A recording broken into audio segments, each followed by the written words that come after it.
الرحمن الرحيم والصلاة والسلام على رسول الله وعلى آله وصحبه ومن والاه أما بعد.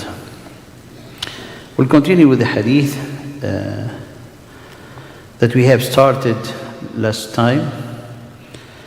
The following hadith is عن النواس بن سمعان قال سألت رسول الله صلى الله عليه وسلم عن البر والإثم. I have asked the Prophet صلى الله عليه وسلم concerning bir and ithm. And al-birru is the action of righteousness or the essence of virtue, while ithmu is disobedience and the sinning. فقال البر حسن الخلق. So the Prophet ﷺ defined the bir, the righteousness, as being the good moral, والإثم ما حاك في صدرك وكرهت أن يطلع عليه الناس. Here the Prophet ﷺ defining the ithm other than it has been defined in other ahadith or in the way of in the divine guidance, and it is actually this is a divine guidance, but giving us more instruction and more insight. So he قال ما حاك في نفسك. حاك, you don't feel it right into your heart, making you feel uncomfortable. Anything that you have the intention to do make you feel uncomfortable, and you dislike that it will be disclosed or known, or people you will hate, or you'll feel embarrassed if people they seen you doing it. So this is an amazing definition of the ithm. However, this is, as we have said, applicable for everyone, because people who do not have the sense of the haya and the modesty, they feel comfortable doing every type of sin. So it will not apply on them. So there are specific people that apply on them who are the condition first of the iman. We have mentioned first in the hadith defining husn al-khuluq, and a comprehensive meaning of husn al-khuluq, as he said, قال الشريف في التعريفات حسن الخلق هيئة راسخة تصدر عنها الأفعال المحمودة بسهولة ويسر من غير حاجة إلى إعمال فكر وروية. This is very close to the Imam Al-Ghazali rahimahullah ta'ala of the definition of the khuluq. So the husn al-khuluq, the good moral, when you say, for example, honesty, kindness, person fulfilling their promise, truthful, all of that, subhanAllah, has one definition. So what is the definition? It's something settled within yourself. Hay'atun, settled within yourself. So this is into your heart. Rasikhatun, innate in you. And playing the role as an engine, from which, subhanAllah, spontaneously comes the action. Like, subhanAllah, the ability to love, you cannot control it. That's why it required the divine guidance, so you can, direct your love to what things that benefit you. If someone loves things, subhanAllah, this dunya we think, is going to be serving and, slave to these things, and that things turn them, subhanAllah, to dictate on them what they do. So the more you immerse yourself and you purify your heart, then the more you're cleansing this part within you, that it becomes this essence of the action. Because things trigger you. You have ideas. And those ideas, if they are bad ideas, you fight them to get them out of your mind. If something is inspiration that helps you to be closer to Allah subhanahu wa ta'ala as a believer, then you do it spontaneously. There's people, they love to pray. So spontaneous prayer that they have, it comes from inside. There's people, they see something go wrong. They react without even noticing their reaction. They see something bad, their face turn red. So that's all husn al-khuluq. That's part of our akhlaq. That's part of our moral. So the moral, you cannot fake it. You cannot, fabricate it. Someone cannot fabricate truthfulness. You can fabricate it when you're going to find out that this person is a liar. So all of that comes from something inside. That's why I call تصدر عن الأفعال المحمودة, from which, originated or issued the good action. And this, this innate, aspect only can come or only developed by the cleansing and the purification of the soul. But everybody has it. A liar, subhanAllah, spontaneously will be lying. Why? Because it becomes innate in them. as well as the truthful on the other side, you know. But the truthful, if he's still developing this aspect of truthfulness to be something settled within themselves, they have to make, you know, mujahada and striving. So when someone, you know, he's tempted to lie, he reminds himself or herself, you know, of all what is like the negative consequences of the lying, which help them to be reprimanded. قيل ويجمع حسن الخلق ويجمع حسن الخلق قوله أو ويجمع حسن الخلق قوله. There is a saying which is like give you the whole definition of حسن الخلق: طلاقة الوجه وكف الأذى وبذل المعروف. طلاقة الوجه is to have a face, you know, smiley face, glowing face, not tense, you know, with like a feature of someone angry. No, like subhanallah, talaqatul, you know, smiley face, someone like relaxed, you know. Actually, the more someone is angry with the anger feature, the more they are worrying, the more actually everything works in a negative way in their body. Everything is going to cause, you know, have, you know, bad consequences on their health. قال طلاقة الوجه وكف الأذى. كف الأذى, to prevent yourself from causing any harm, you know, harm to the people, harm to yourself, harm to your close one, harm to the nature, harm to the animals. Subhanallah, كف الأذى. And the best, you know, وبذل المعروف, and to share and to do as much as good, you know.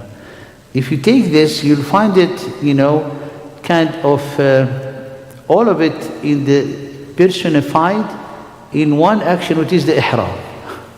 When someone in a state of ihram, he has to be like this, because in state of ihram, قال فلا رفث ولا فسوق ولا جدال, you know, you should not talk ill, you should not think, so you have to go against it.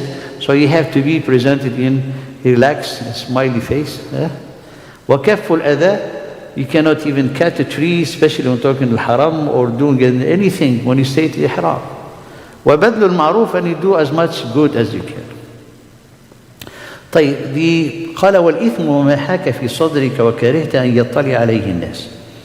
So sin is what feel uncomfortable. You don't feel comfortable in your chest. Something like you feel it like not right. وكرهت أن يطلع عليه الناس, and you hate that people know about it or be disclosed. So that's the ithm. So this one is truly something like Allah subhanahu wa ta'ala put a guide within ourselves. So when you have the base of the iman, Allah subhanahu wa ta'ala give you this benefit of guidance. So when you don't like something, don't do it, because it's not good. It might be halal, it might be halal, but you don't know it's halal. However, when you do not know it's halal and you do it, is actually you had in a way dared to do something that is not right. Someone, for example, he asks a person, is this halal or not? He say, no, it's haram. And the person who asked is a person with no knowledge. So the answer he gave him is wrong. So the person, he said, haram, okay, this guy, you know, he make everything haram, I don't care. And he will go and the person does it. This person is sinful, despite the thing that he did is halal. You understand? Why? Because he did it based on the knowledge that is haram. So you said, I'm going to check another opinion. I don't feel that the person, what he told me is right. Why? Because when he did it not with comfortable heart. He did it kind of despising what he has heard, and he did it kind of challenging, conflicting, rebelling. And that action itself would make it to be a sin. Therefore here the believer, don't do anything except when you feel comfortable inside. Because sometimes حتى in the hadith قال ولو أفتاك المفتون, even the mufti or the mufti, he'll give you the right, you know, answer he told you is okay, and you don't feel it right. The Prophet ﷺ in another narration قال قال here يقول الشارح تحرك الخاطر في صدري وترددت هل تفعله أم لا أو لا تفعله. And you were like indecisive, should I do it or not? Then don't do it. فلم ينشرح له الصدر لخشية اللوم من الله. So he didn't feel comfortable because he's fearing the blaming from Allah or the blaming from the people. People will say, why did you do that? You know. And when it comes in the right thing, I mean, not something that you do, you know that is right, and you feel the blame of the people, because these people, they blame you based on their whims, not based on the way of Allah subhanahu wa ta'ala. That's actually part of the jihad. قَالَ وَلَا يَخَافُونَ فِي اللَّهِ لَوْمَةَ لَائِمٍ. Those are the true believers. But here, we're talking about the believers, the people who care about you, the people who give you right advice, you know. Because قال وَمَنْ يَتَّبِعْ غَيْرَ سَبِيلِ الْمُؤْمِنِينَ نُوَلِّهِ مَا تَوَلَّى. Because sabil, the path of the believers, is the path that is loved by Allah subhanahu wa ta'ala. So you feel the blame from Allah, or you feel the blame of your brother and sister believers. Okay, so not anybody. Not a co-worker who does not even know what is Islam. That's, you know, their blame is not even to be regarded, because you follow the way of Allah subhanahu wa ta'ala. قال ولم يحصل الطمأنينة في فعله لكونه إثما. Someone didn't feel that tranquility to do it. Why? Because it is something that is not right.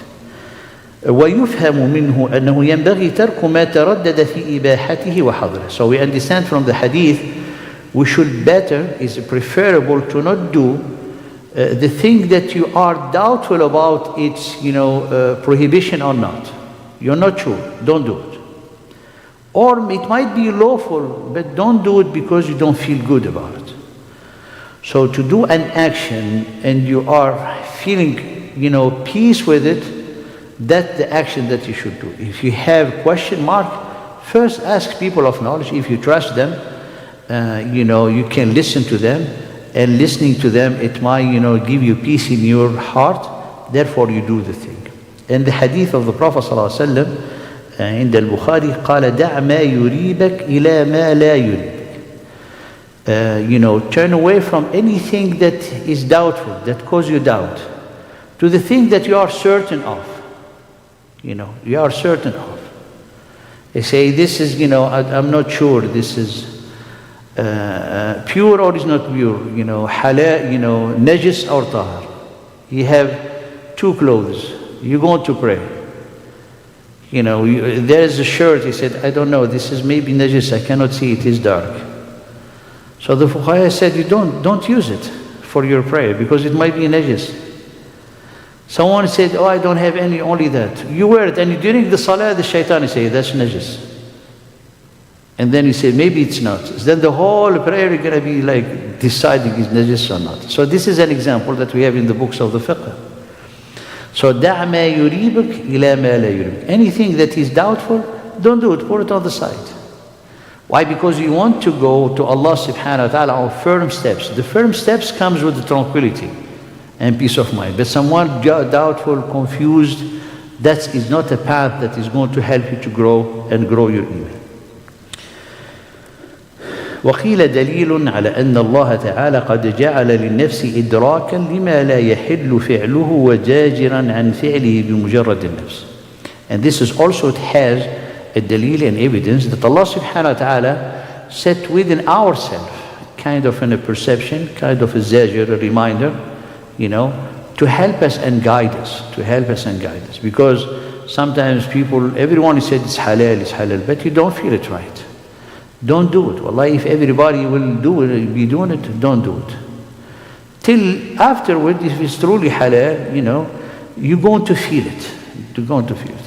There is a lot of fatwa. People, they start with it, and people, they only apply it only after years when they feel comfortable truly within themselves. So it's not about the fatwa that has been issued, about you, how do you feel about this action. Because what is most important, when you do the action, you want to feel good after it and ask Allah subhanahu wa ta'ala to accept it from you. But you don't feel good about it. You are doubting if it was actually good action or wrong action. The next hadith, we have another 5 minutes, I believe, or 10 minutes. عن ابن مسعود رضي الله تعالى عنه قال رسول الله صلى الله عليه وسلم إذا كنتم ثلاثة فلا يتناجى اثنان دون الآخر. This is very beautiful etiquette. Talking about, people when you are together, brother for example or sister. قال, when three of you get together in a company, two of you must not talk privately while isolating the third. It's haram. You are three, and one of the person comes to the second one and he starts to talk to him privately, and the other person watching. This is haram. قال the Prophet صلى الله عليه وسلم إذا كنتم ثلاثة, when you are three, فلا يتناجى اثنان, should not like privately talking to each other, excluding the third one. Now the Prophet صلى الله عليه وسلم continue قال حتى تختلصوا بالناس من أجل أن ذلك till you'll come around more people. So 3, 2 privately excluding the third is haram. 4, there's no objection, because if two talking to each other, the third one is not going to feel alone. There is another person. So here the Prophet ﷺ, what is the illah? What is the reason? Look, subhanallah, the caring and the mercy of the Prophet ﷺ. قال من أجل أن ذلك يحزنه. من أجل أن ذلك يحزنه, so as not to make him or her feel sad when they are left out. Because two talking to each other and the other person, he's left alone, is going to make them feel sad. And that's, subhanallah, an action that is wrong and prohibited in Islam. So the Sharah telling us, more insight in this hadith. قال فيه النهي عن تناجي الاثنين. So it's prohibited for two to be talking privately in the presence of a third one. لا إذا كانوا أكثر من ثلاثة. Not if they are more than three. Why? Because more than three, the reason for which this, talking privately, it's not, does not, intafat, is removed. Because if there are more than three, then you have two others, left out, and that's not an issue because they can talk to each other and so on. But the problem is when someone he is left alone and the other two are talking to each other. قال وهي أنه يحزنه لانفراده وإيهام أنه ممن لا يؤهل للسر.